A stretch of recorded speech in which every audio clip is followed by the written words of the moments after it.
All right, Miss Hayley Avino, what is going on? Hi, Scott. Thank you so much for having me today. I'm honored to speak with you. Of course, good to have you. It's been long, long awaited. It's a little bizarre though, because I feel like we talk so much and exchange so much as far as information and the D.R.E.A.M.E.R project and FTG that I feel like I've met you a ton of times just because we have so much rapport. But as I look back, like when you and Chris came up, and I'm like just heavily annoyed that I didn't actually meet you, but I know it's in the future. Yeah, I couldn't agree more. I reflect back on going down to Florida in August of, I think it was 2018 now. Yeah. Oh my gosh, it just feels so long ago. Yeah. No, August 2019, my bad. 2020, we just kind of forgot about. So we Sure, were yeah. in August 2019. And, since that point, my life has just shifted so much. And there's so many people that I wish that I would have had the opportunity to really meet in person that have since come into my life and just had such a huge impact. But I will be back as soon as I graduate, hopefully. And Yeah.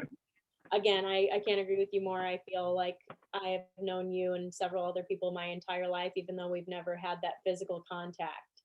So Yeah.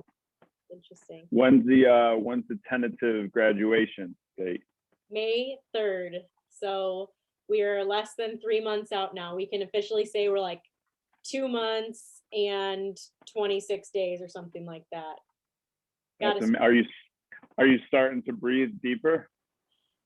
Yeah, so actually, I know we're going to get into this, but last night I actually started entering data from the D.R.E.A.M.E.R project into my biostatistical analysis database.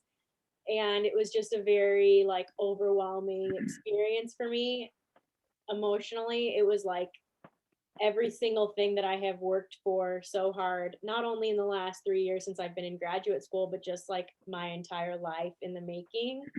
After I finished that very last participant ID, even though I haven't analyzed it yet, I was just like, it was just such a big moment to For have sure. that right in front of me. And I feel like last night was the first time in 3 years that I haven't felt completely buried, because even though there's still a lot of work to do, yeah, the light is for sure at the end of the tunnel.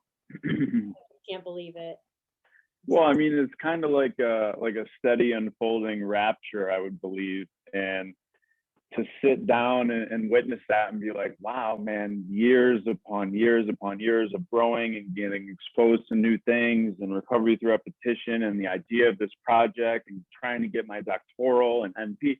And then it's like, holy shit, like this is taking form. Like we're here. Yeah, I think like Matt Williams said it best in one of the features that he was in recently. Like he didn't even realize the opportunities or doors that were opening for him until he was already through them. And then he was just like looking back. And yeah, it's been an incredible journey. It's been relentless, exhausting, but I've grown so much, and I'm just so thankful for the journey. And I can't wait to step into this new role as a family nurse practitioner and have my doctoral scholars accompany that as well. So now, are you going to be looking to practice in Arizona, or are you thinking about going statewide somewhere else? So before I came to Arizona, I'm originally from Northwest Indiana. As many people know, I'm Jeremiah Plummer's sister. We grew up in Northwest Indiana our entire life. I went to Ball State University. I got my bachelor's degree there, Bachelor of Science in Nursing, and then worked for 2 years in a small town, and actually then became a travel nurse. I've always had a kick for just like exploring, adventuring, going anywhere and everywhere, kind of like that wanderlust, So You're a nomad nurse. Yeah. So I absolutely loved that. And I lived in Oregon and Washington for a couple of years. Jeremy lived with me for a little bit as well. And I came to Arizona on a temporary nursing assignment with absolutely no intentions of staying whatsoever. And about 2 months into it, I met my now husband, and I was like, I'll never stay anywhere for a man. I had my heart set on going to Hawaii and Alaska after that, but I just, the desert definitely called me home, and then Mm. he called me home, and I've been here ever since. And he's, How love changes things. yeah, yeah. I was resisting it, and it's cliche, when you're not looking for things is when it finds you. That's totally me. Tried to Yeah. sabotage the relationship for a while intentionally so that I could keep running around and being crazy, but And he was like, wasn't having it, huh? no, He's no, like, no, you ain't getting away that easy. no, he tamed me for sure. But he is now hired on with the city of Scottsdale as a fireman, which is a government city position, which includes a pension plan and all of that. So we will definitely be staying in Arizona for the entirety of his career, and definitely mine, but I have no problem with that. I've always loved Arizona. I've been coming here since I was 16 years old. The first time I ever stepped foot in this state, it felt like home immediately. I had this overwhelming sense that this is where I was supposed to be. My dad Yeah. told me not to come here on my travel assignment because he knew I would stay. Really? For me, I think about the desert and it's just like, man, I don't know. I probably, we don't want to look at, desert and cacti, whatever. But literally every person that has moved there or gone there is enthralled by it and end up living there. Yeah, I absolutely love it. And then, per usual, my dad was right. So he's always right. So annoying. Yeah, so Yeah. annoying. He's always right about So everything. annoying. I don't even question it at this point. He's just, but yeah, I absolutely love it. I had a hard time leaving Oregon and Washington. Absolutely love the Pacific Northwest, but those are places that we can easily visit. I love Arizona. I always have, and yeah, long story short, I'm a talker. I will be staying here for the entirety of my nurse practitioner career as well, unless something crazy is calling me. I hope this pandemic. Yeah, I mean, listen, when the D.R.E.A.M.E.R project goes, nationwide, you're going to be called all over, speaking, doing your thing. So that's what's going to happen. Yeah, I would absolutely love that, and I love to travel and run away sometimes. So if I could get a balance of being able to go all around the country, that would be awesome. Yeah, I hope to do the same. Maybe I'll stumble into you one of these times. Yeah. All right, so it's been a long-awaited, chat. I'm super grateful you came on. You had a little cameo on Jeremiah's second episode, and that was awesome. A lot of great response from that, and it was almost just like like a little dangle of a carrot. And I was like, man, I gotta get her on. Like, we need to. There's so much to like unpack, So let's start there. We know, obviously, you called us up. You're getting your doctoral. You're almost to graduation, nurse practitioner. But as a result of this relationship with Jeremy, maybe you can talk about that. Something came from within, spurred you to move into something, a greater impact, perhaps. Yeah. So, I mean, it definitely, so first and foremost, I just want to preface to anybody that's listening right now that I talk a lot. Well, you're talking to the right guy. Yeah. So this is about to be a long-winded response is where I'm getting with that. So do I have the permission to interrupt you? Yeah. Okay. As long as you take me back. I don't know if I can remember, but I'll try. So we have to go all the way back to actually when I was in high school. I was a senior in high school. I was in my last semester before I was going to be going on to college, and I was in an English class. And during this English class, I can't remember her name right now. She's going to kill me if she ever hears this. Starts with an L, Mrs. L, okay? We called her L even. She had us develop resumes and cover letters like we were applying for a job, right? The worst. Yeah, right. And I had prefaced earlier that I have been coming to Arizona since I was 16 years old on spring break. I used to visit my aunt every single year. And so when it came time for me to start developing my resume and my cover letter, for some reason, I was like, I'm going to school to be a nurse. I'm going to apply for I don't know, I think addiction is really cool. I'm going to apply for an addiction treatment center in Arizona. And again, I'm 17 years old. I haven't even embarked on any journey. And I ended up applying for a place called the Meadows. And that was kind of it. Went on to, obviously it was a fake application. Okay. Nothing came of it. It was fake. I sent it to her, not to them. Nothing came of it, but Okay. I'm in college. Mayo Clinic opens up out here. Totally had intentions on trying to get out here at some point. I actually wanted to go to Arizona State University, by the way, but my dad, I had a full ride scholarship to anywhere I wanted to go in Indiana. And my dad, once again, told me, well, that's fine if you want to do that, but that's not the right decision to make. So I don't support that. So what do? I listen to dad. Okay. Yeah. I'm happy. I did. So went to Ball State Right. University, got my degree, started working in an emergency room in my hometown, trying to get that experience. And this is where things really started taking shape. So in Northwest Indiana at the time, that was in 2012 to 2014, just 3 short years after we really saw the explosion of the opiate epidemic coming to a head. This was a very, very prevalent area for substance use disorder and addiction.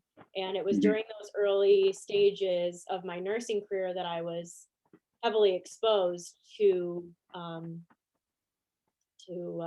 some of the outcomes associated with people going down that path. And for some reason, again, it drew me back to that 17-year-old me. Something within me was like drawn to this disorder, and I was typically with an empathic with empathy, right? Yeah. Because not a lot of people, they can be drawn to it, but they're staying far away from it, Right. I just I had this overwhelming sense that I needed to protect these people.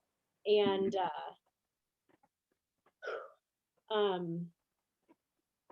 anyway, You're good. Yeah. I get emotional talking about the early days, but yeah, there's just so many healthcare professionals out there that just don't understand it, and just say horrific things. And I always found myself fighting for these people, saying even if this is a nurse that has 20 years more than me, that's somebody's brother, that's somebody's That's father, right. that's somebody's someone. How can you speak about this person like that? Why are you even a nurse if you can't emphasize something that these people are going through? You're not going to speak about them like that in front of me. I will not tolerate that. And I want you to basically kind of get away from me. And I just kind of always found myself in that position that I was always the nurse that was stepping up to take care of these patients in the emergency room, which, they're in complete crisis. So they are not easy to take care of, but just not at all. on their level and speaking to them with kindness and compassion and gaining a better understanding of their history and how they got there. They were more than willing to work with me versus somebody coming in the room and having, well, you're going to do what I say because, we could have a whole podcast about this situation, but found myself in that position quite a bit. And lo and behold. Well, I gotta, just to interrupt you real quick is, you see, you're an angel in the emergency care unit, because I've been in there a few times and a lot of other close people to me have, and you get taken in there in crisis, like you said. And for me, it was track marks up and down my arms, abscess in my neck. And they look at you like you got 3 heads. And I think what I've experienced is when we don't understand something, we respond with hate and disgust. And it looks like disgust and contempt. And not that it's on the other party to understand me, right? Because that's a hard thing to comprehend. It's literally slow suicide. But when you have an angel like yourself flying through an emergency room like that just nods to, the compassion deep down within you, we tend to respond to that. And every human should and does. Right. And, during that entire time, even though I was gaining this broad experience, becoming an expert, or what I thought was an expert dealing with this disorder, it was going on all around me in my own family under my eyes. I was so naive. We touched upon this a little bit in Jeremy's, so I'm not going to go into too much detail.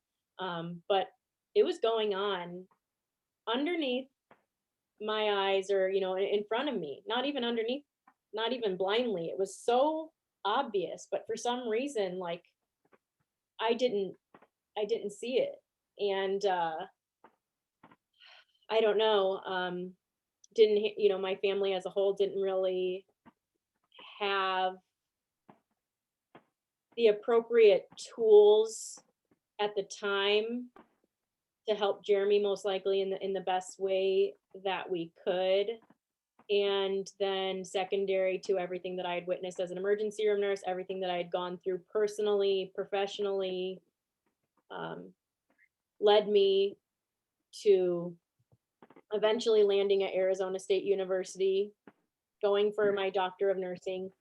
And during this time, what separates us from a master's degree from a doctoral degree is something called a quality improvement project. So basically, you look at a micro organization. So let's just say like a primary care office. You go in there, you talk to the staff, you get an understanding of what's not working, and then you take a look at the literature and you decide, well, this is what the literature is kind of saying could help overcome this problem. Let's implement that. And so again, I'm leaving out a lot of stuff here, but based on all of my professional and personal experiences, I decided that the current system we have in place to help individuals not only access treatment for substance use disorder, which in and of itself is crazy, but then maintain long-term sobriety, we are not setting them up for success. And I'm very holistic and preventative in my approach. And I want everybody to be able to access everything. So I said, I want to try to find something that individuals suffering from substance use disorder can basically go out into their communities and find, and not have to rely on our broken healthcare system. Right. To access it. That's only going to get you so far. During, as you say in your manuscript, the acute phase of treatment. And that is, and I can't wait to get into that. And I highlighted some things that I want to bring up, but that's my experience, is like, you're just starting to awake the real problem. You're just starting to rip off the Band-Aid, and you take what we think is our medicine away from us. Right. All sorts of bedevilments rise up, and you have to have multiple avenues to overcome the acute problem. Right. And it has to, almost in a sense, attack the sufferer in a very healthy and holistic way. Right. And I guess I should back up a little bit, and I know we somewhat touched upon it in Jeremy's, but I originally was going to go somewhere completely different with my doctoral project. I'm not going to get into what I was doing, but it had nothing to do with substance use disorder. And then I came down in August of 2019, now that we have the date correct. Came down with my husband and my really great friend Jalen, and got to spend an entire week with Jeremy. And I just had, once again, it's something that you have to experience. It's not really something I can describe. But to be able to walk in the door of CrossFit Dimensions, now CrossFit Hype, which are the first, those courageous steps that my brother took in the early stages of his sobriety, a community that welcomed him with open arms, and then saw this infinite potential in him and actually offered to assist him along with my dad to get his CrossFit Level 1. Which shout out to Rebecca and Matt. Yeah, shout out to Rebecca and Matt Campbell and my dad for just supporting that. And I remember when Jeremy was telling me about it, and I was just so pumped. But that just catapulted his entire life. Can't really remember exactly the logistics of what was going on, but then that led him to meeting Tim and Rob and Fazio with temperance training, and then going back to Octavio, and then them kind of dialing in this other thing for themselves like this, and then meeting Matt Williams, this whole community. And so for us to be able to be exposed to all of it, to walk into CrossFit Dimensions, to walk into CrossFit Hype, to be able to go to FroPro headquarters, to experience the yoga class with Robin, and then finally our second to last day there, we got to experience Friday Night Lights with Jeremy. And it was just, after going through what we did with him and, nearly losing my brother to substance use disorder after multiple relapses, multiple intensive care unit stays where my family's calling me, asking me if that we should take him off life support. He has no, the nurses said that his prognosis was bad. The neurologist said his prognosis was bad. He was down for a long time. Me as an emergency room nurse, knowing what that means when you get cardiopulmonary resuscitation and your heart rate and respiratory rate are below living standards for who knows how long he was down multiple times. It was just, to then see what he has established down there was so unbelievable. And to meet the people who have had such a positive impact and helped him get to where he is today. Again, like for most people, just going to those classes is an experience in and of itself, right? But for me as his sister, it was so much more than that. And so on the plane ride home, I mean, I was just so inspired by all of it. And every individual I met, I mean, the energy is just the vibe. It's just the vibe. Yeah. And my husband said to me on the plane ride home, he's like, maybe you should do this. Maybe you should help establish the scientific foundation or the medical nursing foundation behind what that community is doing down there for your doctoral project. And I was like, you're right. And that's kind of where things just started taking hold. So August 2019 is also the same semester that I was going to be deciding upon what I was going to dedicate myself to for the next 18 months for my doctoral project. And I went to my lead faculty member. I even researched before I even went to her. I found 10 articles that were going to support me, scientific support, because most people, as soon as they hear exercise and mindfulness in the medical or the healthcare community, they're just like, bye. They don't even want to hear it because it's not pharmaceuticals. It's ambiguous. There's no empirical data that underpins the whole thing, and they're just like, nope, I want science, baby. Right, and as a doctoral prepared scholar, they expect me to have something that's high level evidence, and unfortunately, exercise and mindfulness, for some reason, we think that this is I don't even exactly what you're saying, just not empirical. And let me just interject here, is that exercise and mindfulness have been tenets of human civilization for the beginning of time, thousands of years. Right. It is traced to every ancestral religion and philosophy. I mean, it's just so interesting how the most impactful things that come from within the human spirit that we hold in least regard. It doesn't make any sense. It doesn't, and we'll get into it. But so here I am. I'm ready to fight. I'm ready to battle. I have 5 to 10 articles. If she's gonna argue with me, well, guess what? I'm gonna pull up. I'm gonna read it. You know what I mean? Because that's just how I am. I'm armed. I'm ready to go. And she was. You're the executioner. Yeah, I don't know. Her name is Dr. Diane Nunez. She is one of the most important people in my life, and she was. At the time, even how I'm speaking now, I just was like waterworks trying to explain why it was important to me, because it had to do with my brother. And I didn't even have to get out 2 sentences, and she's like, yes, do it. She was just all for it. She was like, that is so amazing, and that's going to be so good, and wow, my wheels are just spinning, and yes, go for it. She's like, there is evidence out there, but it's not widely known, and this is perfect for you. And I was just like, I put my phone back in my pocket, and I don't even. You're expecting you're ready to go to battle. Yeah, she's been on board since day one, minute one, second one. She's my angel, and she's just so amazing. And so then I'm going home, and I'm like, well, I can't do any type of intervention as a registered nurse and as a nursing student. Yes, I have some leeway when it comes to coaching and counseling people on their lifestyle, and that includes exercise, nutrition, and mindfulness. However, I almost would feel like an imposter if I didn't have some sort of certificate to be able to lead these people potentially through physical exercise. So I started looking, And at the time I was still working full time. I was like, okay, when's the next CrossFit Level 1 gonna be?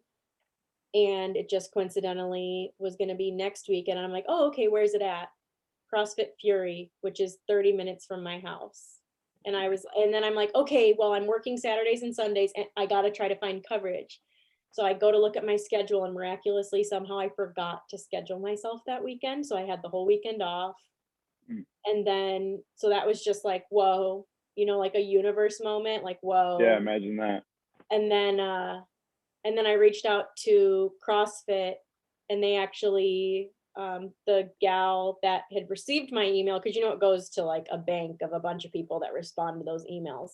The girl was actually local to Phoenix and I believe she was in recovery herself and she sponsored me the full, I think it was Oh $1,200 my to God. do it. And so then I went the next week, which happened to be like the weekend before I got married, by the way. It was just crazy. Like just, my schedule is insane and it Right. was wonderful. I felt like a lot of times I sit in class and I'm the type of student that's like, yeah, nodding my head in the back because I disagree with everything that's happening. So when I went for my CrossFit Level 1, it's all about nutrition and not putting a Band-Aid over illnesses and helping turn our dial from ill to well and all this stuff. And really the focus of CrossFit has shifted from the CrossFit Games to just getting our population healthier as a whole. And I was just like, drop the mic. Yes, I'm here for this. It was awesome, wonderful experience. And that was really all I did from August until December was get my CrossFit Level 1, talk to my mentor, and then I actually reached out to 3 different organizations within Arizona to try to remember, going back to the purpose of the doctoral project, going to those treatment centers and saying, hey, what's your problem here and how can I help you? And overwhelmingly, the response was relapse rates. We lose contact with these people because we see them at the beginning, 3 to 7 days after detox. We see them for anywhere from, you never know with insurance, 7 to 28 to 60 to 90 days. And then they go to IOP, outpatient, AA, self-help groups, all this stuff. And by that time, their numbers have changed, their living circumstances have changed, and we completely lose contact with them. And we have no way to help prevent them from relapsing. And so I decided to partner with an organization called the Hope House, which is a luxury residential treatment center in North Scottsdale, and help them defy the odds of relapse. And the way that I felt like that was going to happen was directly through the inspiration from my brother, through introducing a community-based fitness, healthy lifestyle, and mindfulness program into their standard curriculum throughout their residential stay. And so then signed the agreement. We were on the same page. We're going to help defy the odds of relapse. We're going to try to find a way to keep these people more connected. Originally, I was going to implement this in the community, not within the residential treatment center. So January and February, I was deep into the literature, finding the evidence to support an intervention such as this when the coronavirus hit and everything closed down. The gym that I had partnered with that was going to help, that was going to allow me to come in on Sundays with individuals in recovery, they closed down. We were no longer allowed to go there. And we quickly shifted gears and said kind of what I was saying before, let's implement this in their residential treatment curriculum. This, you guys have they have access to a gym, but it's not guided. They're not encouraged to go. They don't want to go. They feel like complete shit. That's right. There's mindfulness activities, but they're all kind of on YouTube. They don't have a physical person interacting with them, leading them through this. They have access to the gym, but they don't know what they're doing. They need like a guide. And so that's what we decided to do. Based on my research that I uncovered, and then my partner, Courtney Routson, who's the psychiatric component of this, that did all the mindfulness exercises. We developed high-level literature reviews with at least 20 sources to support an intervention to implement exercise, mindfulness, and lifestyle education within that residential treatment center. And so that's what we were fully intending on doing, and we were going to do it in person. And then 5 months later, the Institutional Review Board with Arizona State University said, we love it, but you can't do it in person because of the coronavirus. So then we had to pivot for a second time now, and design it virtually, which we were able to do. And in the long run, provides a more sustainable piece that might have been missing, because if we were just there and gone, they wouldn't have videos to refer to later. So now all of our stuff is recorded. They have access to it forever. It's specific for their treatment center only. But you know, of course it has its strengths and weaknesses, right? But yeah, so we were able to implement that.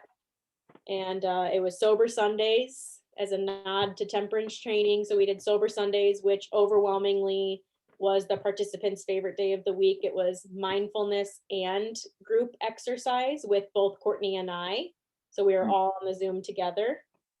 Wednesdays was Wellness Wednesdays, and it was just with me. It was a lifestyle education. We went over the importance of proper diet, sleep, and water hydration, and stress management. And then I led them through exercise, physical exercise. And then Saturdays were Serenity Saturdays with Courtney, and she did about a 30 to 45 minute mindfulness, meditation, light yoga, stretching activities with them. And that was the intervention. We 3 days a week for 12 weeks, and it just wrapped up this past December. It was overwhelmingly successful. Our mentor at the very beginning said we'd be lucky with that platform to get one person. I believe we had over 50. And then we were able to gather empirical data that includes qualitative and quantitative information that we've just in the last week or so started uncovering. I haven't ran the official statistics on it, but from just a blind view, seeing the quality of life scores go from in the 50s to 120, that's a 2.5, 250% change. So I do believe that most likely, if it's not statistically significant, it'll definitely be clinically significant. And I think everybody except for one score changed. So I know that our intervention was impactful and meaningful and really made a difference. That's beautiful. Can you explain the difference between qualitative and quantitative data? Yeah, so qualitative, you can think of it as quality, which is basically having those quality relationships that you can sit down and have a conversation with for a long time. You're exchanging information very easily. And so that's what qualitative studies are. Basically, you keep interviewing people about their experience over and over and over until there's a common theme that emerges, and then no new themes emerge. And that is how you reach data saturation, is when no more themes are emerging. So qualitative data is like, let's just say it's level 3 evidence, so it's not as high. And then you have quantitative evidence, which is numbers, quantity, you can think numbers. Quantitative research, quantitative literature is using measurements, tools, validated scales alongside your intervention to see, is it making a difference when you throw the numbers in there? Because everybody thinks that numbers talk more than, interviews and stuff like that. And there is some truth to it. And that's why it's stronger evidence. So we can consider that level 2. And then at the very top, we have like literature reviews, meta-analyses, and systematic reviews. And those are basically an overarching looking at all the evidence that exists anywhere, whether quantitative, qualitative, whatever, and piecing it all together. So we had 15 quantitative studies and 5 qualitative that set the foundation for our intervention to even exist. And then Courtney and I both used quantitative scales to measure the impact of our intervention by having the individuals fill it out before our intervention, and then filling it out at the completion of the intervention and comparing those two scores. And that's how we will be able to disseminate the empirical data. Right. And it's interesting as I listen to you, because in a very real sense, you're almost working backwards on this platform, right? So you're looking at a human being who's clearly experienced the benefits of everything that that the D.R.E.A.M.E.R project stands for, and trying to gather data to fit in this medical construct in order for them to recognize it as value. Exactly. Whereas it's almost, it is a paradox, you know? And I mean, when I think about this, it's the same exact thing that happened with when the disease, or the disease model, if you will, of alcoholism was introduced to the world between, you know, in the 1930s, in the late 1930s. Before that, they were locking us up in psych wards, you know, performing lobotomies on us, belladonna treatments, like all this crazy stuff, because these patients are exhibiting this instinct, you know, you're literally opposing your God-given instinct for self-preservation. Every creature on God's green earth has an instinct for self-preservation. And alcoholics and addicts are the only class of people that oppose this God-given instinct through self-destruction and being bent upon it. While they want to stop and they know it is killing them, they can't seem to manifest quality of life. Right. So for those of us who are blessed in recovery, you go, wow, what is going on? What's happening? You say, well, hey, this, and this. Connection, community, meditation, exercise, and walking away from isolation in every respect possible. And then you start to see a community of people who say the exact same thing. And now you're like bringing it to people and trying to get them to believe, but all they want to look at is numbers. Right. It's like for alcoholism, we had been given an answer in the late 1930s, right? That showed us what the disease was, what we were up against. And then we started to recover. We gained qualitative and quantitative data. Like, you could not argue with the results. They were stark and just real. And then it took, I don't know exactly how many years after, but for the medical community to classify addiction as, in fact, a disease. And that was years after. Yeah, and it's still, I have also developed the scholarly blog that I've been sharing with you. My very first post was heavily, I was heavily discussing that. So in 2000, a landmark study came out discussing that substance use disorder and addiction is actually a neurological change. There's a chemical reaction happening in the brain. It's not a moral failing. Okay. Of course. Yeah. In 2000. And then there was also some literature released in 2000, which is another landmark study reflecting that relapse rates are 40 to 60% despite receiving formal treatment. And so the disconnect is exactly what you were describing.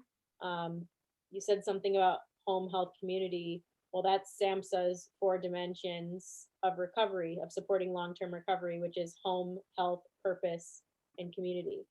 And the other thing that's missing is the rewiring of the brain. Well, not only through these things, but Costa et al., I believe it's a 2016 study, it could be incorrect, showed that exercise can actually start rewiring those connections that have been changed due neuroplasticity.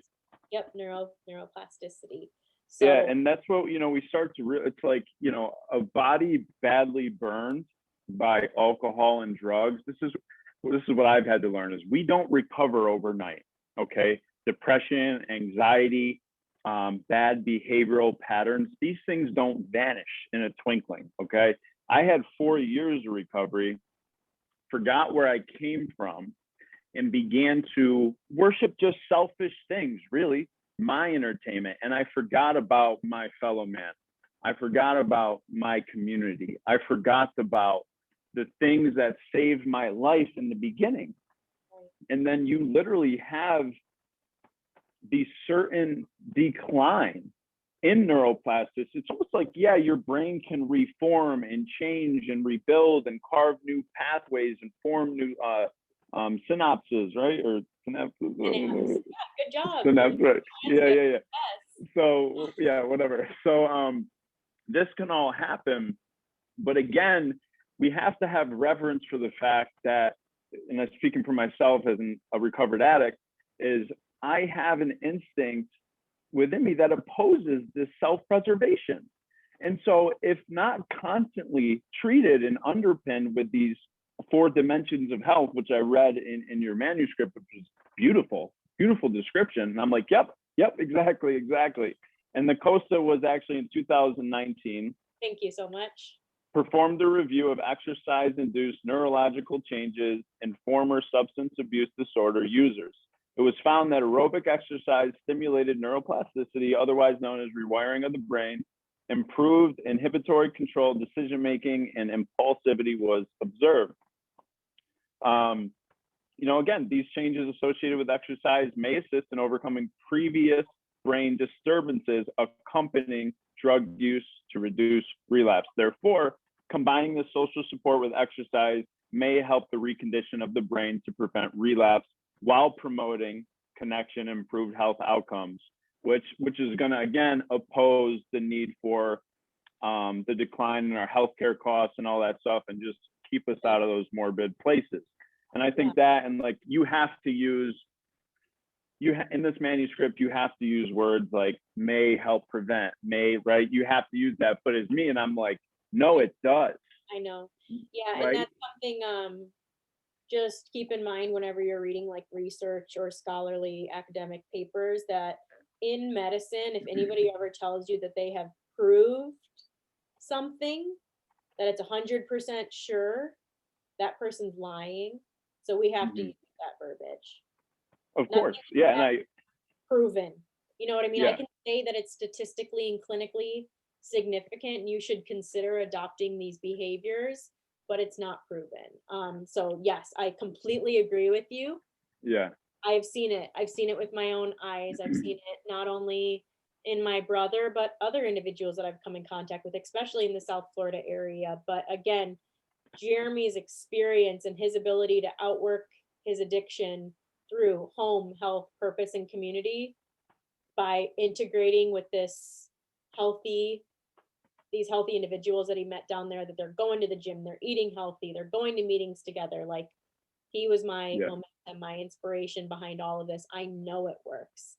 That's right. That's right. Try to show the healthcare community, the healthcare industry, I have to start getting them to take it seriously, because once again, I talked about it earlier, there's 2 huge landmark studies from 2000, which again was 8 to 9 years before the opiate epidemic exploded. And now we're 21 years later, and we still think that this is a moral failing. And again, that 40 to 60% was in 2000. So what is it now? I would venture to say 75. At least. I mean, listen, when we, in the brokering as well. So yeah. Right, exactly. And, but the good thing that I see here is like, where you use this verbiage, right, in this platform, it's like, this is where you and I, right, your community, my community, can become pillars of a new foundation, because I have the ability to be, I can sit, you have right, I can sit in front of like a newcomer or someone with their head on fire trying to get their life together and say, hey, this does 100% work. I am living proof of it, and I hope that you would accept what we have to offer. And then we grab them by their shoulders and say, you don't have to believe me, just come do what we do for a little bit. And then if it doesn't prove to be useful, go ahead and go back to your old ways, right? And then you can do the same thing while getting the data from us, right, that community, and take it into your arena. And then it's both hands, washing the face type deal. Yeah, and I mean, that's just really what it is. I have not walked your walk, but I have walked beside you my entire life. And I'm honored to advocate for this change. It's something, like I said, going back to the beginning of our conversation, this is something that I believe was my purpose. I believe this is literally my purpose coming into the world. Like, I've had those feelings within me since I was a young nurse. I applied for that job when I didn't even know what addiction was. Why? Right. I think that I truly believe this is my purpose, and I fully intend on doing something with it. If it wasn't for these platforms, my brother, I know he wouldn't be here today. And I want to give other families, other sisters, other loved ones that opportunity that I've had. That's right. Do something that can't hurt you. Exercise Right. and mindfulness cannot, I mean, yeah, sure, you can strain a muscle, but it's not a lobotomy. It's not a pharmaceutical Exactly. prescription. It's not driving. You still need to go through all the steps, detox, residential treatment, intensive outpatient, self-help groups, all that. You still need to go to treatment as usual, but Yeah. the missing piece is this community-based, sober community-based exercise programs and mindfulness. I mean, every single person, whether you're in recovery or not, should be part of a community that practices exercise and physical activity every day and mindfulness. That's right. Fit all of us, but it could I think personally, like, and drawing from my own experience, is that, like, I think it's, you can't do this, but like, man, if I had the power to do this, I would make it a requirement, because it's proved dividends that I could have never came up with in my life. And that was always the missing piece. Yeah. And I think it's important to note that you in no way oppose the spiritual nature of recovery via the 12 steps, right? If anything, you're screaming support with it, right? And it's because I know there will be people listening who can be, very, rah, rah, rah, God, God, God. And it's all about God, but it's important to note that these things that we're talking about are the expression of God. Right. They are and it's my belief, it's the expression of the avenues of the spirit. If, I look at the spirit as positive, goodness, health, happiness, prosperity, love, honor, joy. These things are the conduit for all that to move in. Right. And if we don't begin to look at addiction and recovery from that as all inclusive, and saying, hey, the medical community, exercise, meditation, these are all things that can, propel my recovery in just a wonderful direction. And it doesn't have to be just an acute focus in one little area. And I want to unpack this aspect of connection, because I know you put that quote, that very famous quote that I heard, and I'll read it. I forget who said it. It said the opposite of addiction is connection. Mm-hmm. And it was a book that you mentioned that I haven't read, but my mentor mentioned that to me 4.5 years ago, and it's always stuck with me. And if you think about it, the precursor to all this is connection, because the only thing I was ever connected to in my life was a needle and an empty bottle. And I turned my life over to that, and so did many others. So when we walk away from that, we're left like almost in paralysis, right? And that was a power that just halted you and took everything from you. But I gave myself to it, and it just took and it took and it took. So in a very real sense, we have to turn 180 degrees the other way, but also give ourselves in that connection in the same manner, just through these 4 pillars of health, or the 4 dimensions of health that you mentioned, that give to us rather than take away. Right. And then not only, I mean, I have so many thoughts secondary to what you said, but to keep it on the same wavelength, when you're connected to the needle and the needle only, or the bottle only, I mean, your health goes down drastically, and the ability for exercise not only to help establish those connections physically by showing up to the gym, neurologically or mentally, but also like inwardly, I mean, the health outcomes, your blood pressure goes down, your heart rate might go down. You have the ability to fight off infections easier. You're thinking better, you're sleeping better, you're eating better, your depression and your anxiety and your insomnia. And so we can help get off of your pharmaceuticals. So, I mean, these are things that people in their early stages of recovery struggle with. They're beat down, they have no self-value or self-worth, they're riddled with anxiety, they can't sleep, they're having withdrawals, so they feel terrible, they're having cravings. And exercise and mindfulness have been shown for thousands of years that they can help with all of these things. So why aren't we doing it? Really, at the end of the day, Honestly, why aren't we doing it? so because it's hard, and Yeah. addicts and alcoholics want all the rewards with minimal effort.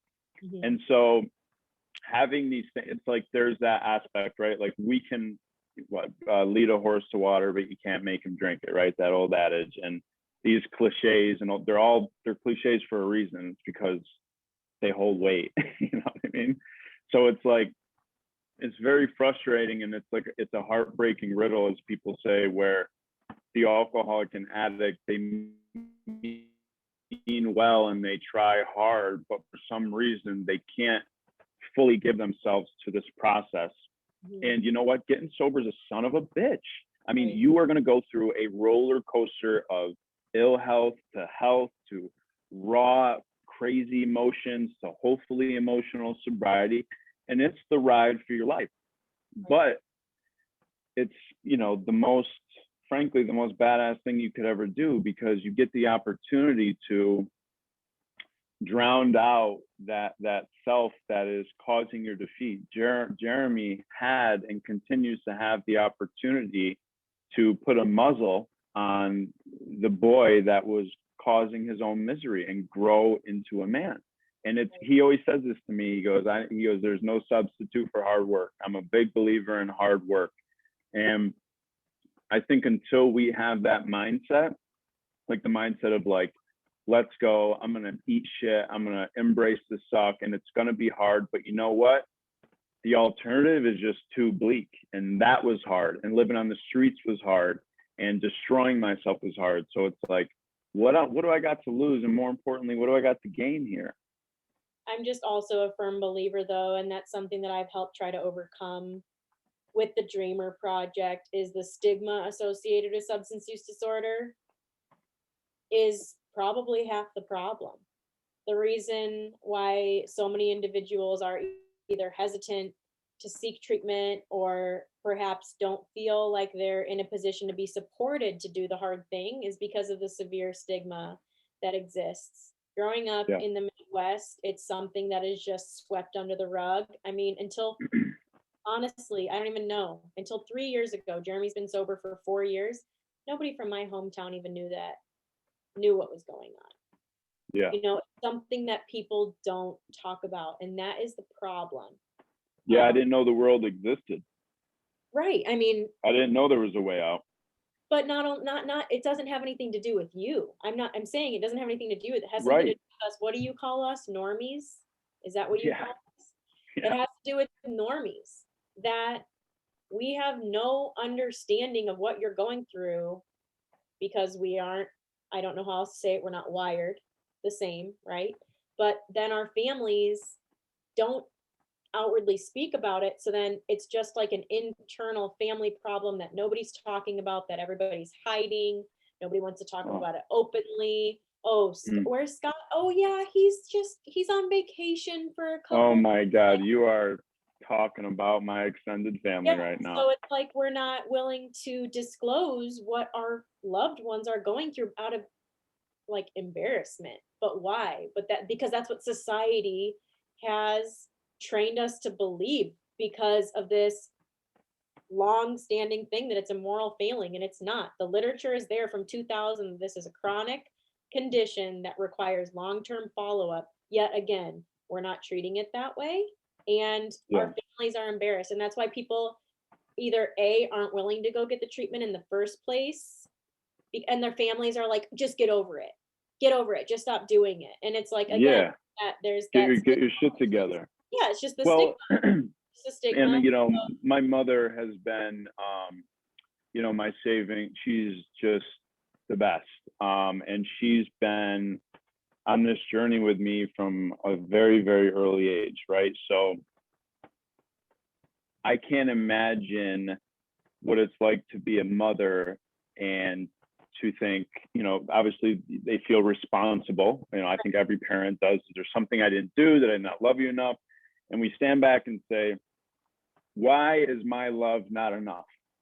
Why can't you just accept my love? Why can't you see yourself the way I see you? And then it goes back to your moral issue or self-will, which is really that, right? Is if alcoholism had anything to do with moral failings, there wouldn't be any alcoholics.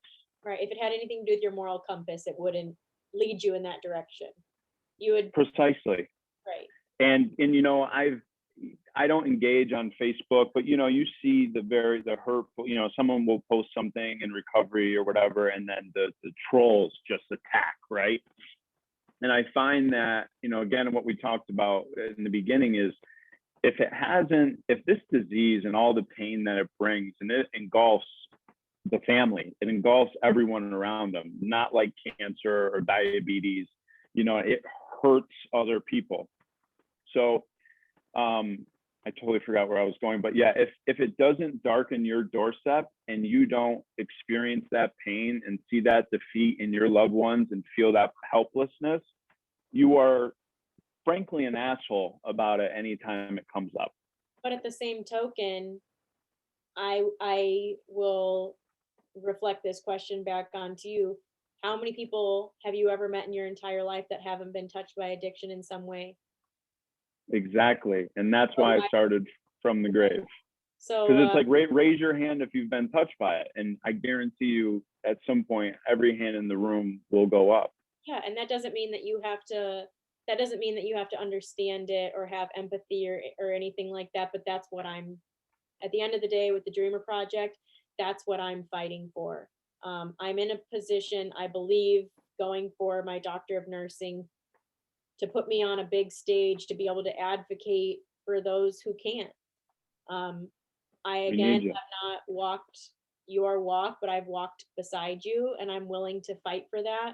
I'm willing to put my own reputation on the line to try to reverse the narrative associated with the stigma.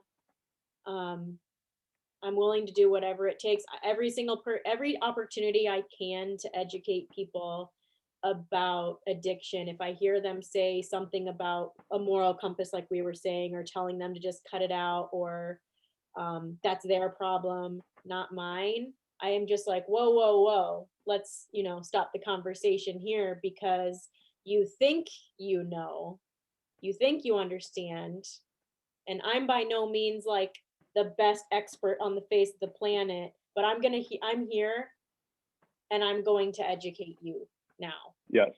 And it takes an open-minded person to be willing to accept that that you're offering them a paradigm shift.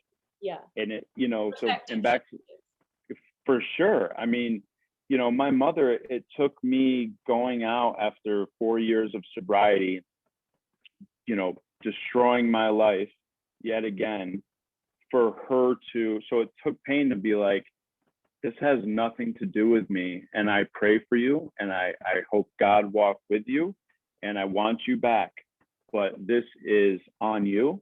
It always has been, and it always will be. Yeah. And I love that quote that you say is, I haven't walked your shoes and walked in your shoes, but I've walked beside you the whole time. And that's an honor to hear. Number one, from my perspective, it's like, I haven't walked in your shoes, and I also have not walked beside you, because we turn our back on our families. It's just pure selfishness, right? Obviously underneath the control of the disease. So what an honor for someone like you to take up this journey and this purpose and walk with it, because it gives us an opportunity to, obviously we always turn back to the family and try and repair the damage done, but it allows us to walk with you and beside you in a common purpose. Right. Yeah, totally. And I'm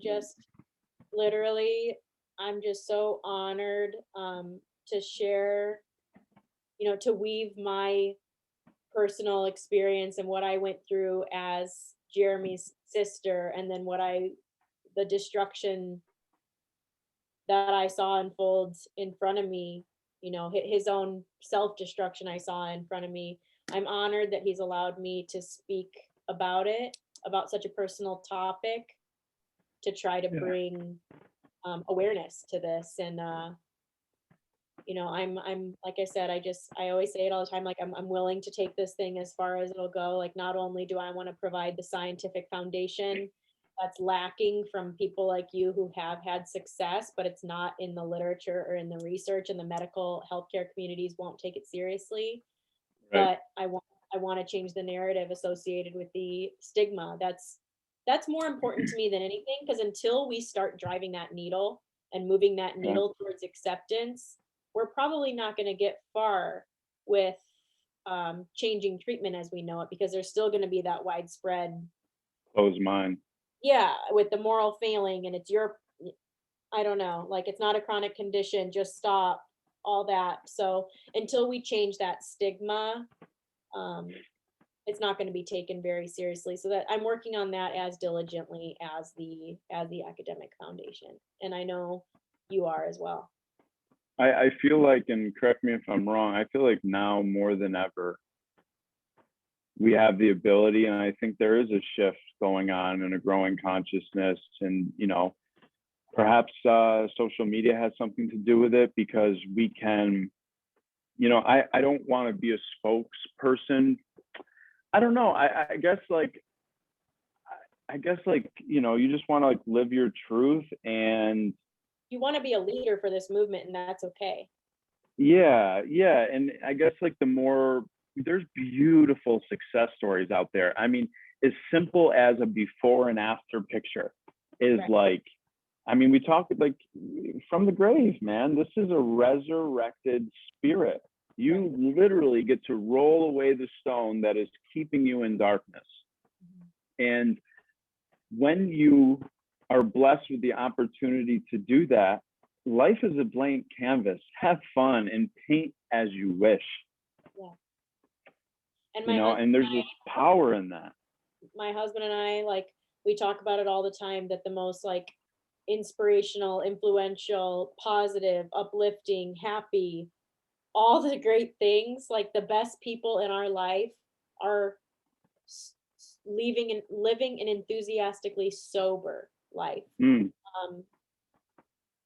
The closest people to me are in sobriety. The people that I surround myself with are in sobriety, because those are people that I just draw inspiration from all the time, and they're uplifting me. I'm uplifting them. Like, it's just this mutually beneficial relationship. And so, like you said, I mean, having the ability to witness that unfold on a very personal level, seeing it within my brother and other people that I love, has been amazing to watch as a normie. And I want that for other people. I want that for my patients that come into the emergency room. I want that for my patients that I'm going to see as I step into this new role as a nurse practitioner. I want to be able to help them. I want to be able to give them what you and Jeremy and everybody at Temperance Training and Recovery Through Repetition and all that. I want to be able to give that to them. And I truly believe that providing the academic foundation behind the D.R.E.A.M.E.R project and behind what you guys are doing will help harness that. 1,000%, man. You're angels in the outfield. And you remember that movie? It's been so long. I am a Sandlot. If I had to pick a baseball, it would be Sandlot. 100%. Yeah. Yeah. So yeah, I mean, I'm honored every day. We've established a good relationship, and it's so the cool thing is that it's like you're going straight into like the depths where it's like dark as you can get, right into the treatment center, right, where suffering is the greatest. And then you have these non-for-profits and organizations, like Recovery Through Repetition, like Temperance Training. I believe there's another one called Phoenix Rise. There's Operation Phoenix. That's a brand Herren new Project. Yeah, they contacted me. Herren Project, the Phoenix, as we know, And then also out here in Phoenix, something that's going to be very big is the Barbell Saves Project. They are doing unbelievable things, and I've been following them. Yeah, but so it's like you see that behind the scenes that is going to change. It's going to change everything, and I'm just truly honored to know them and help them in any way I can. Because as you were saying, it's not just you and it's not just me. We have to align and unite our forces in order to overcome this pandemic that has been wreaking havoc on the world for thousands of years. Yeah. It's not something that came in 2020. Like, this is something that has been going on for a long time. We need to attack this with as much intentional and deliberate action as we have the coronavirus. Like, because this has been going on for much longer. And anyway, yeah, I'm here for it. I don't really know. The coronavirus, paradoxically, is getting a lot of people sober, I believe, because it shut people up in quarantine and allowed them to sit with their demons inside the four corners of their own home. Yeah. I've met a lot of people recently that have gotten pushed into this and been like, and literally attributed it to quarantine. And at the same time, though, we've seen an exponential increase in substance use disorder secondary to the coronavirus. So if there's ever a time to do something, it's now. And in my manuscript that you read, the average cost of healthcare expenditures within the United States alone every year is $740 billion. So if we had nonprofit organizations such as the Barbell Saves, the Phoenix, Temperance Training, Recovery Through Repetition, some of these other likewise foundations that are, again, not for profit, maybe they have to pay the cost of rent per month to utilize that facility, and then it's donation based only. Even if you just impact one person's life through each of those, it's worth it. It's worth it. I mean, my life has changed because of my brother's sobriety. My health has changed because of my brother's sobriety. My 4 other siblings, because there's 5 of us total, my dad, my stepmom, my mother, my grandma, my grandpa, my aunts, like all of our friends, like that one person who is able to attain their sobriety by finding somewhere that they feel like they belong and are held accountable and have these positive influences to help them achieve long-term sobriety has impacted the entire community. So that's right. Going back to the $740 billion annually per year, if every state gave $1 million towards these efforts, towards hosting, these community-based outreach programs for the sober living community, that would only be 50 million in the United States, not 740 billion. Right. And I bet that we could get that number down drastically. So I mean, money talks, and so that's why I feel like it's important to bring this up. It's really the cost of rent and to keep the lights on. Yeah, it's an expense, but it's nothing compared to the big impact that you could have on your entire community. It's just, it's very black and white to me. And so, I mean, it all comes down to that. And I believe that this is a solution that should be heavily looked into by policymakers and by those in power to greatly consider to help overcome this once and for all. Yeah, 1000%. And you have the pillars in the community and the nonprofits right out there on the outskirts, ready to grab you up, ready to, welcome you with open arms right when you get out of treatment, right when the D.R.E.A.M.E.R project was in the middle of treatment, and then they get pushed out resources. Hey, we got this, and this that are an embodiment of what you learned in here. And then you just walk in, and you know what? It's scary. And alcoholics and addicts, you need to learn how to walk through fear. You must, or it will kill you. I remember first walking in to a CrossFit gym or temperance training. It scared the hell out of me. It was just intimidated, and I was years sober. I was years sober, but it was a whole new world with all different people. But then you walk in and you realize that they're just brothers and sisters, and they couldn't be more happy that you're there. And it's like, we can do, it really is a combined effort, because it's soldiers on the ground helping each other to walk through fear, showing each other that it's just a lie, it's just keeping us sick, walk hand in hand with the new man through the doors, and then also have everyone, you know, in that more powerful role, political role, medical role, being able to shout and point at us and say, look it's right here, it's going on, you know. And if we do that, we can experience the benefits and the shift of perspective that you're offering through the D.R.E.A.M.E.R project. Yeah, and I mean, everything always brings me back to those 4 dimensions by SAMHSA, which is, again, home, health, purpose, and community. And when I think of the organizations that I've mentioned, home doesn't have to be the address that you wrote, you know, the address that you write online or fill out or whatever. It can be a place, it can be a person, and that can be found. Your home can be found within a community.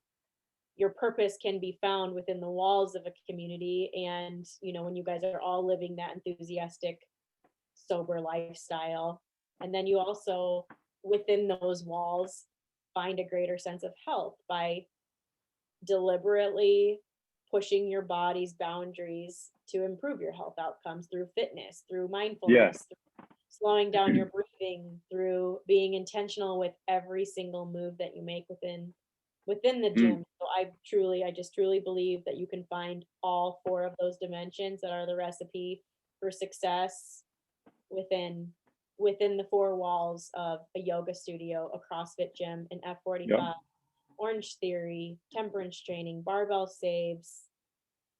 Yeah. It's there. I mean, listen, I know a ton of people that I could call right now where CrossFit hype is home for them, where temperance training is home for them. That's where they rose up from the ashes. That's where they continue to swim through and push the ashes out of their way. I was at Recovery Through Repetition last night for 3 hours. Got there early. We hung out, had a workout, chilled, talked, shot the shit for a little bit, went out to eat after. It is home. It's where we receive that enthusiasm to keep moving and grooving through our days. It is there and it's palatable, and you can reach out and grab it. We just have to have the courage to do so. You know what I mean? So, and it's there. And if we breathe life into one another, it is there. And it's interesting because the reason why I was so I hated CrossFit bros. I'm like, oh my God, we get it. Like barbell, whatever, a lot of weight. Yeah. And now I pretty much become one, whatever. By no means an athlete or anything, but one of the reasons I love CrossFit is you're faced with your breaking point in every workout, in every WOD. I used to think I was strong. I could do a ton of pull-ups, push-ups, handstand push, all that stuff. And I remember I went in and I got done with my first WOD and I was laying on the floor in sweat, trying to catch my breath, my body hurting. And I was like, this is strength. This is strength. And I would never, ever be able to push myself to this point and past it on my own accord. There's no way. I haven't worked out that hard since Pee Wee football. Right. And you get these guys, and we actually recently, a few weeks ago, a dear friend of mine passed away to this disease, Brian Deneau, rest in peace. And my old CrossFit coach created a memorial WOD for him. It's pretty gnarly. And, the homies from Temperance Training showed up, Jeremy showed up, and we all just sent it in remembrance to him. And it was a suffer cave, and I was suffering, and your brother looked at me and he goes, there's a lot of people who don't have the opportunity to suffer like this anymore. Right. And it's just like, I got chills right now, and I just started, and it just brought me to, You just sent it from that point. I'm still going to send it. Yeah. Full send. And I dug deep, and there's those moments where you think you're done. Right, and then to your knees almost like. Yeah, you think you're done, and then all of a sudden the community just shouts at you a little bit, and you get tapped into a reservoir that you didn't know you had. And through these CrossFit or showing up, you get others who get to point you into this reservoir over and over and over again, because I got a good forgetter and I forget what I'm made of. And people like your brother and Fazio and Williams and my buddy Zach and Pat and God, I can name so many that we just do it for each other. And then when you experience that, you're like, damn, why drugs, alcohol, what? Like, you know, your endorphins are firing, you're feeling good. And you're like, why did I ever do that? But then in the same breath, you're like, I'm so glad that happened. I mean, obviously I brought a lot of harm, but it led me to here. Led me to this moment, you know? And being in this moment here with you, now we got a collab coming up, right? It's just such a powerful community to be a part of. And like I was alluding to earlier, it's truly something that you and I could sit on here for hours and try to describe it, but we never will be able to tap into the minds of those who haven't experienced it themselves, who haven't gone to one of these types of activities. Right. But there's just something to be said. I mean, you step into the room and just the vibes, the energy of the happiness, the positivity radiating from this community is just unbelievable. And it just keeps you, just like the drug, it keeps you coming back for more and more and more, but in such a positive light. And so, yeah, it does take courageous steps to get there. But my purpose, again, is to just really own in on encouraging people, you know, just encourage them to try, encourage them through them signing up through the D.R.E.A.M.E.R project, through the residential treatment center. Whether that means I might have to coerce them with swag or something, so be it.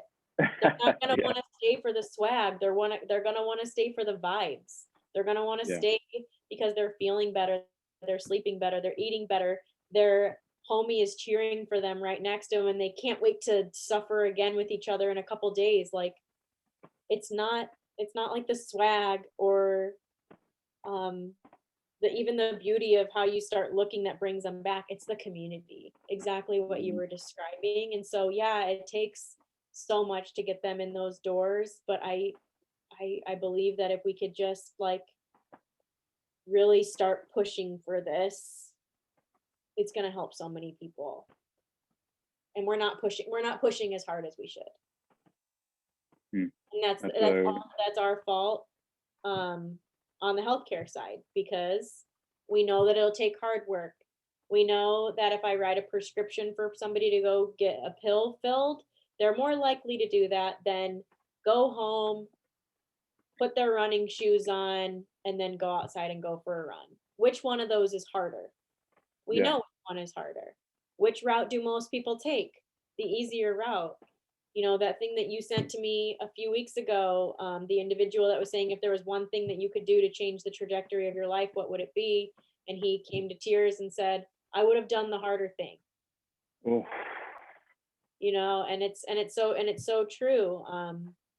We as healthcare professionals we have so much going on. We have so many patients to see. There's chaos around us all the time. These people want instant gratification, and they're going to give us a poor score. They're going to go online and say negative things about us, and perhaps we won't be able to provide for our families if we have all these negative satisfaction scores, because they want instant gratification. And I'm telling them, you need to do X, Y, and Z instead of this pill. So sometimes the pills are obviously necessary. You know, some people give, but one should never.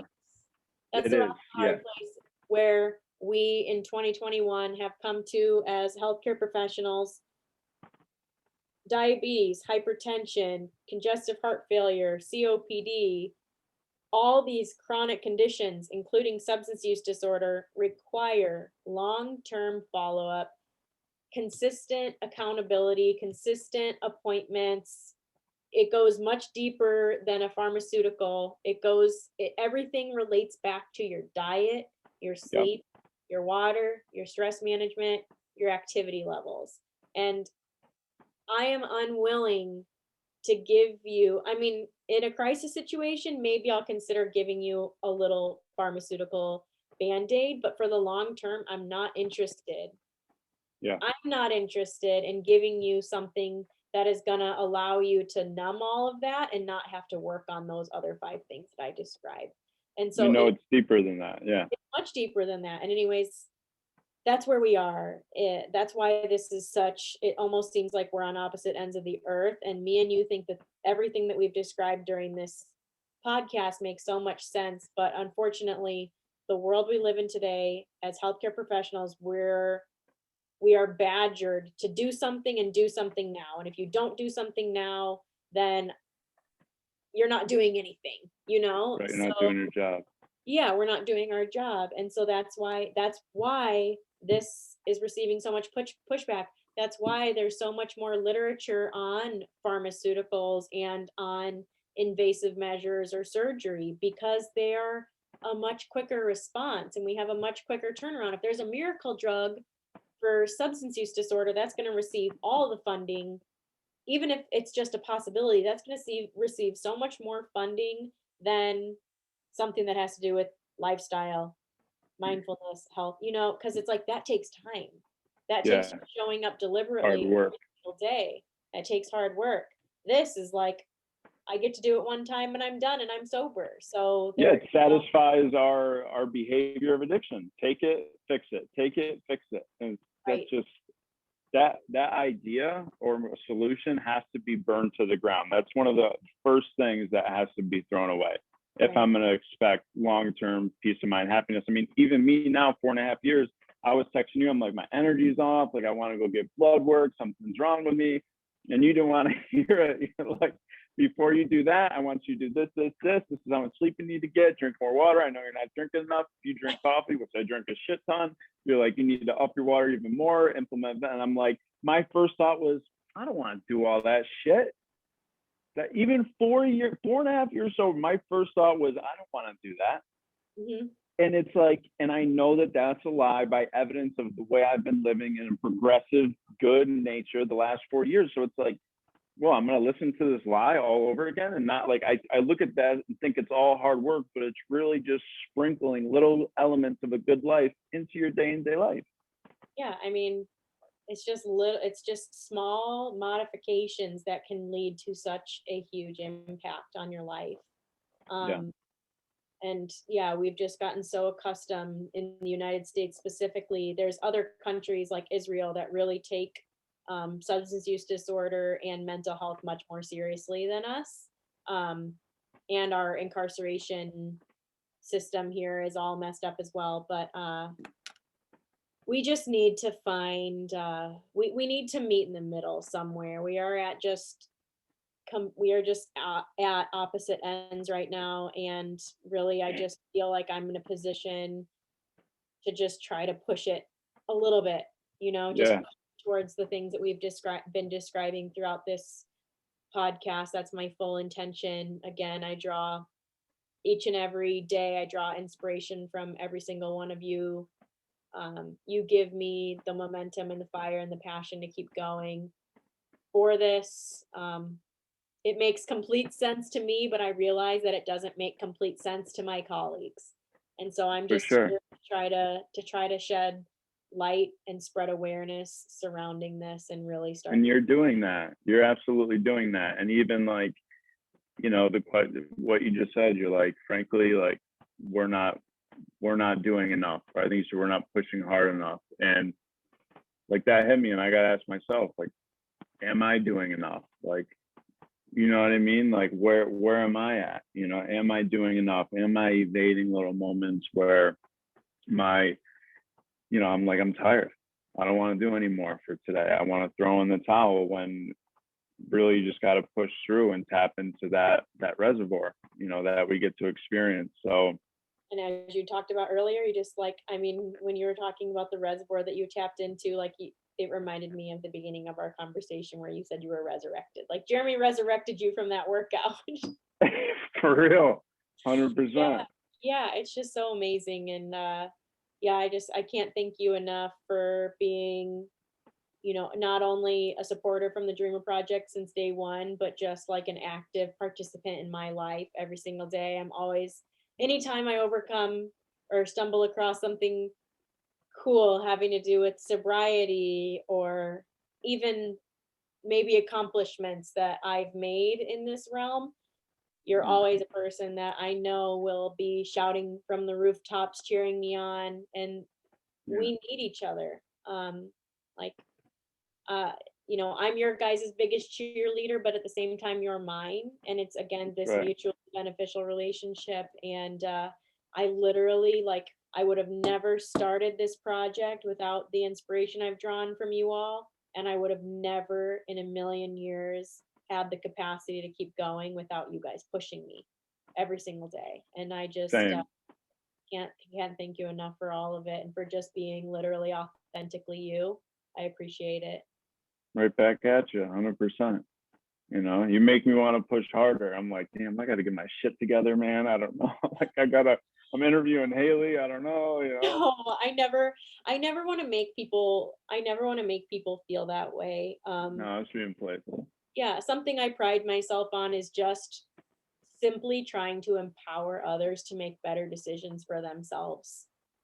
Yeah. In every aspect, not only related to substance use disorder, but weight loss, educating, like the vaccine, you know, there's all this, should I get it? Should I not? Da, da, da, da. Listen, I'll arm you with the resources that you need to make an executive decision, but I will not be making that decision for you. And it's the same thing. Like, that's all. That's me. I just want to empower you to make an educated decision on anything related to health.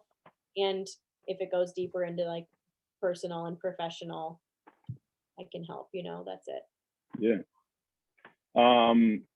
So before I let you go, let's talk about our collab and the purpose of it. You want to brief the people? Yeah. So, you know, once again, going back to my strong call for action to help overcome the stigma associated with substance use disorder, a way that I believe Scott and I both feel we can help kind of shift that narrative is through clothing. I will have developed a few shirts that have the D.R.E.A.M.E.R Project by simply, I want people to stop you in your tracks and be like, hey, what's that? Or I want them to see in line and then go Google it or whatever. And that's how we can really start shifting this narrative, by just openly speaking about it. And with that being said, we're so excited to announce the collaboration between From the Grave and the D.R.E.A.M.E.R Project for some new fresh swag. I'm excited about it. And Scott and I were discussing that we would love, we're going to be launching this on Valentine's Day, which is also my birthday. I'll be turning 30. I'm turning 30. Yeah, so this is not only a huge milestone birthday for me, but you know, as I'm reaching my graduation and have embarked on the D.R.E.A.M.E.R Project journey, like, the collaboration of this shirt just means so much to me. And by purchasing it, you would be supporting both Scott, myself, and all of those in recovery's efforts to help change this narrative. And we would love to sell at least, what did we say? How many shirts? I want 200. We'd love to sell at least 200 shirts so that we can use some of the funds acquired from sales to help fund some other individuals. There's one person that we talked about, Allie, who is going to be taking over the D.R.E.A.M.E.R Project, who has her own personal experience, lost her mother to substance use disorder after, I believe, 45 years. She's taking over my project next year, and she's going to need some assistance. So we got you, Allie. Yeah, we could allocate some of those funds to help her on her adventure. And perhaps some other organizations that we know of, Recovery Through Repetition, Temperance Training, the Barbell Saves. Yeah, that's what it would mean to us. It goes deeper than just supporting From the Grave and the D.R.E.A.M.E.R Project, but supporting everybody's efforts in overcoming substance use disorder. Yeah, you're wearing something with that matters. You know, these are brands and movements with a purpose. And I think that our design we worked very hard on and will definitely catch your eye. It's all about the D.R.E.A.M.E.R Project, and defying the odds through exercise and mindfulness. We got a badass skull doing some deep squats on it. Nod to Arizona and the desert land, and your brother's sobriety date, September 27th, but also in 2020 when you launched the D.R.E.A.M.E.R project. So that's beautiful. I'm glad we got that in there. It is a super gnarly design. We went back and forth on it. It's kind of like one of those old 70s like double feature movie posters, and it's just really, really cool. I love it. I'm glad you love it. And Yeah, we are going to, yeah, really bold, right. We're going to launch it for pre-order on the 14th, and then we are going to keep it open for pre-order to the end of the month. That's the 28th, because February, only 28 days. And then we'll just need everybody's help to try hard, just push the shit out of it, man, and cast in that as far as we can and raise some money and have some fun. And that's it.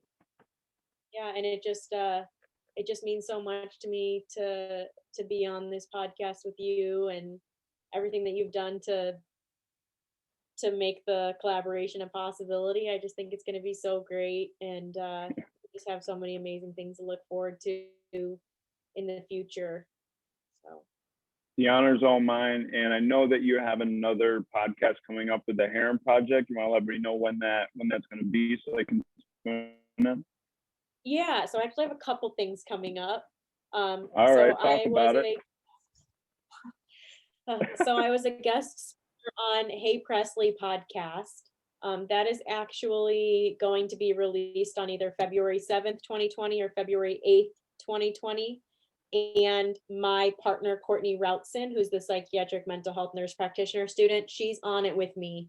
So I would love for you guys to take a listen to that when it comes out. Courtney had major contributions to this project, but I just feel like I'm the spokesperson from it. So I'd really love for you guys to hear from her as well. So that's Hey Presley. That's coming out on either February 7th or February 8th. On February 17th, I'm going to be on the Herren Project live show. It is typically streamed on Facebook. Let me find out the exact time. Yep, February 17th. It's going to be 6:30 my time. So I believe that's 8 or 8:30 Eastern Standard Time. Again, it's on their Facebook. Would mean so much to me if you guys listened to that. It's an interactive conversational platform, just again, shedding light and awareness, having open and educational conversations surrounding addiction. Yeah. And then last but not least, I have accepted a position to speak at the Association of Prevention, Teaching, and Research National Healthcare Conference on March 9th. I got a podium spot, so I'll be speaking for 30 minutes explicitly surrounding the purpose, aims, objectives, methods, and outcomes associated with the D.R.E.A.M.E.R project. So we didn't dive too deep into data or the ins and outs of the intervention, but I will be diving deeply into that on March 9th. It is open to the public, but there is a fee to sign up. I think it's like $100 for the entire weekend, but you would learn some really awesome stuff. So that's APTR March 8th through 10th. I'm speaking on March 9th at 10 a.m. Eastern Standard Time. And, is the podium like, is that a big deal? Like, is there lower levels you can get? I feel like the way you mentioned that was kind of, you're like, yeah, so there's you can either do a poster presentation, a panel, or a podium, and I was accepted for basically the highest you can get to speak about, which is really awesome. Wow. I will be on it's virtual. Typically I'd literally be on a big stage, but I will be virtually on the big stage for 30 minutes, just me and my lonesome, speaking out against everything that me and Scott have discussed, the importance surrounding all of it, and really trying to persuade the healthcare industry, intercollaboratively, all the way down from scientists, pharmacists, physical therapists, doctors, nurses, respiratory therapists, everybody that you can think of within healthcare, social work, case management, addictionologists, everybody's going to be there. So really trying to persuade them to take another look at this and look at what we're doing, and let's run with it and change things. That's been my intention from the very beginning. I mean, I had big dreams of doing this, and again, going back to walking through those doors that you don't even realize are opening, I had that moment and I was like, oh my gosh, this is everything that I've ever wanted, and it's happening in 4 weeks. So I'm just excited. I'm so happy for you, so proud of you, and just ecstatic to be walking shoulder to shoulder with you and learn about this and allowing me to be a part of it, and wanting to do a collab with a rinky little, grassroots brand here in South Florida. And it means everything to me, man. Really does. Yeah, and I mean, if we could just get as many people as possible throughout the nation or even internationally to purchase, that's just big. Like, I want people in Florida, Arizona, Indiana, California, Washington, Illinois, every state. Yeah. Let's get the D.R.E.A.M.E.R project and From the Grave on the radar in 50 states at least. Let's do it. Anyone that listening have big influence in their home state or living in a different state, and you want to be a part of this and help quarterback it, and wherever your sphere of influence is, we'd be honored to talk to you. You can DM me at FTG__co, FTG__co, and then they can find you at D.R.E.A.M.E.R Project. It's at the D.R.E.A.M.E.R _project_. Okay. Yep. And then my personal Instagram is Hayley, HAYLEY _ AVINO _. If you went to either one of those, if you went to From the Grave's Instagram, you can most likely find me through there. If you go to my Instagram, you can find the D.R.E.A.M.E.R Project and From the Grave. Yeah. And that's the best way, I think, to access both of us. Again, I will be graduating May 3rd, 2021, so very soon, and there is a successor, Allie, who will be taking over the D.R.E.A.M.E.R project, but I will still be heavily involved. And she's going to take this thing to incredible heights. I can't wait to see what she does with it. So stay connected with us. Follow for the updates for the empirical data that I can't share with you yet, but it will be widely available probably after May. Love it.